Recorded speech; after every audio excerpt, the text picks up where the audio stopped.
पाकिस्तान के खिलाफ जो वीज़ाज़ के हवाले से अमेरिका क्या करने जा रहा है, किस लिस्ट में पाकिस्तान का नाम ऐड करने जा रहा है, ये सारी डिटेल आपको बताएंगे। तो अब जब ट्रंप दोबारा आए हैं, इमिग्रेशन में जिस तरह वो तब्दीलियाँ ला रहे हैं, जिस तरह लोगों को डीपोर्ट कर रहे हैं, जिस तरह वो वहाँ पे असाइलम के कवानीन उसकी तब्दीली की बात कर रहे हैं, जिस तरह पैदा होने वाला बच्चा अमरीकी नहीं होगा अगर पेरेंट्स अमरीकी नहीं है, लेकिन वो आइन में है, बहुत से मामला वो भी उनका कोशिश उन्होंने की।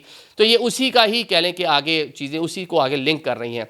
लेकिन पाकिस्तान और अफगानिस्तान के जो मामलात हैं, इसको रिलेट कर रहा है अमेरिका अपनी सिक्योरिटी के साथ, टेररिज्म के साथ रिलेट कर रहा है।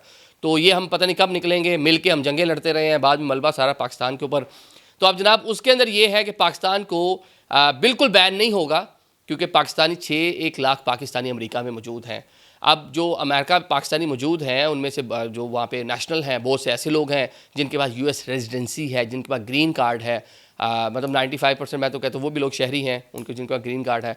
तो उन लोगों को नहीं आप रोक सकते। वीज़ा जो कैटेगरीज़ हैं, जो पहले बहुत सारे वीज़ाज आपको मिलते थे, आई वीज़ा जर्नलिस्ट के लिए था, B1 B2 tourism plus business आप एक्टिविटीज़ के जाते थे, और डजन्स ऑफ वीज़ाज हैं, J1 पता नहीं किस किस तरह के वीज़ाज हैं।